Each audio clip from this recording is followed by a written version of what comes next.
Ben, let's bring you into today's news because you're on the case with this report about a shattered Britain. Very interesting document, but I'm going to encourage our audience today to think, is the decline of Britain just accidental, or is this country under attack by its own government? And you will know, if you're a regular UK Column viewer, that it's the opinion of UK Column we are under attack by our own government. Ben, welcome. Thanks, Brian. Hello, everybody. I've got to say, Brian, that looked like one of the most stressful things I've ever seen, going to the hospital. A&E should be somewhere where people can seek solace and care. And I mean, just the pneumatic drills on the way in. I mean, that was absolutely appalling. So anyway, an example of the shattered Britain that we are living in, right? So I'm going to talk a little bit about this recent report came out last week or the week before, Shattered Britain, making sense of what Britons want in a country that feels broken. It's the subtitle. I'd actually think it doesn't feel broken. It is broken, actually, and it's been broken largely by the people circulating around this report. It's been brought to us by More in Common, which is a charitable organisation funded by Open Societies, Robert Bosch, European Climate Foundation, the usual suspects. They say that their mission is to understand the forces driving us apart, find common ground, and bring people together to tackle shared challenges. But I'm not really getting that from this report, to be honest with you, and not just because of the title.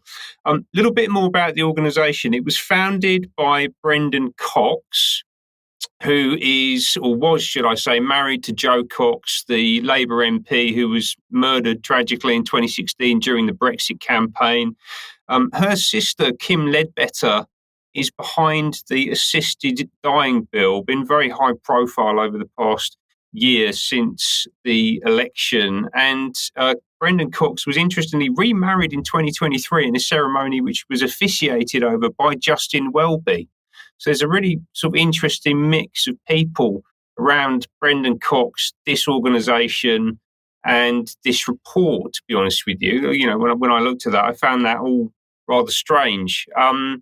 The report, as I said, it kind of breaks the country up into tiny little pieces. They talk about these 7 segments from top to bottom, going essentially politically left to politically right. So we've got the progressive activists, incrementalist left, the established liberals, sceptical scrollers, rooted patriots, traditional conservatives, dissenting disruptors. You get the picture. Just going to read the report. We'll provide a link to it. You can get a sense of who they're talking about. I think the heartening thing for me is that basically 67% of the country are not in this top group. That's Labour heartland, the progressive liberal world. Only 33% of the population fit into those categories, which means that the rest of us don't, quite frankly. And a lot of this is about politics, right? Let's be completely honest. We've looked at the provenance of the report, where it's come from, but also a lot of what gets talked about in the report. Yeah, so it says that Britain's political map is fundamentally changing as frustration with the status quo is leading to traditional two-party loyalties collapsing into a volatile multi-party system. Yeah, and we can see this playing out right now with the emergence of new political parties seemingly every week, to be honest with you, whether that's on the left with Jeremy Corbyn and Zara Sultana launching their, I believe, still as yet unnamed radical left-wing party, or on the right with the ever-expanding Habib, Lowe, Farage, whoever else is going to step into the arena next, axis, right? And this feels like deliberate breakdown. They're warning that we're heading into volatility and chaos, but actually it strikes me that this report is about carving up political fiefdoms so that these kind of micro parties can take their own piece of the political pie and preside over it. The report was launched last week formally. Ed Miliband was there, helpfully pointing out the fire exits in case the venue spontaneously combusted due to climate change. He also had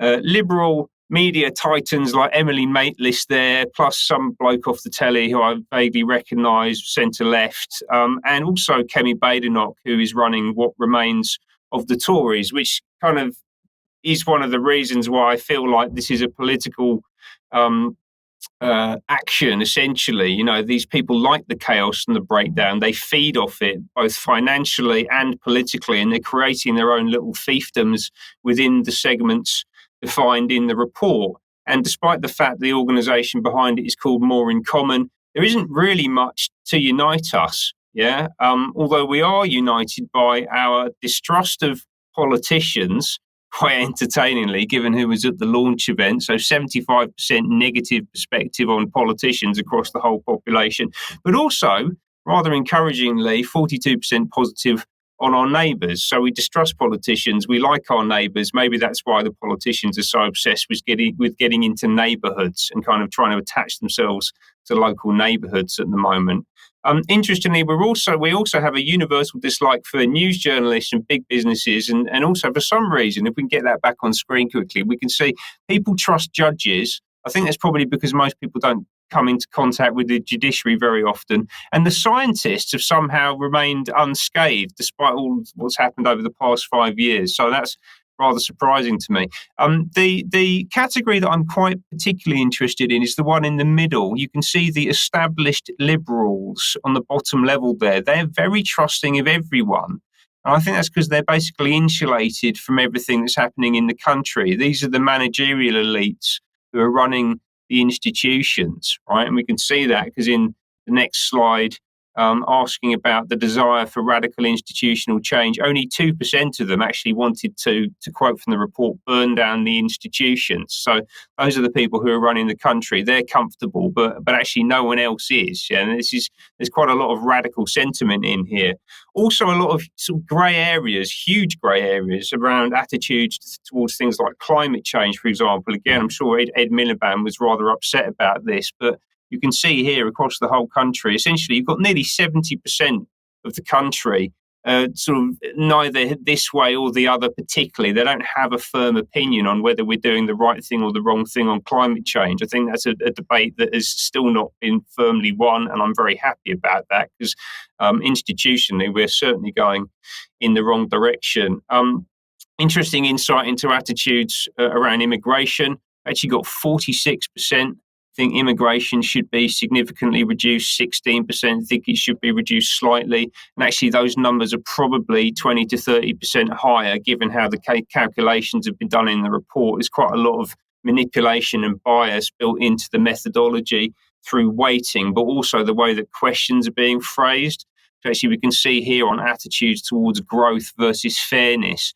The questions are either we should close the gap between rich and poor, even if it means the country doesn't get richer overall, or on the other end of the spectrum, we should aim for everyone to be better off, even if it means the rich get more of the growth than the poor. But there's never any question in here saying, you know, should we could close the gap between rich and poor while at the same time increasing the wealth of the nation. Right? I think this is actually designed to demonstrate and reinforce polarization and to fit us into these entrenched and ultimately intractable political positions. However, one other thing that we are united on is our distaste for the current Labour government. And we can see here that even amongst Labour supporters, people who voted for Labour last year, a full 40% of them would vote for someone else today, which I personally find quite encouraging. Ben, thank you very much for that excellent overview. And let's just stress for the audience, many people picking up on this in the chat box, we are being attacked. The country is being ripped apart.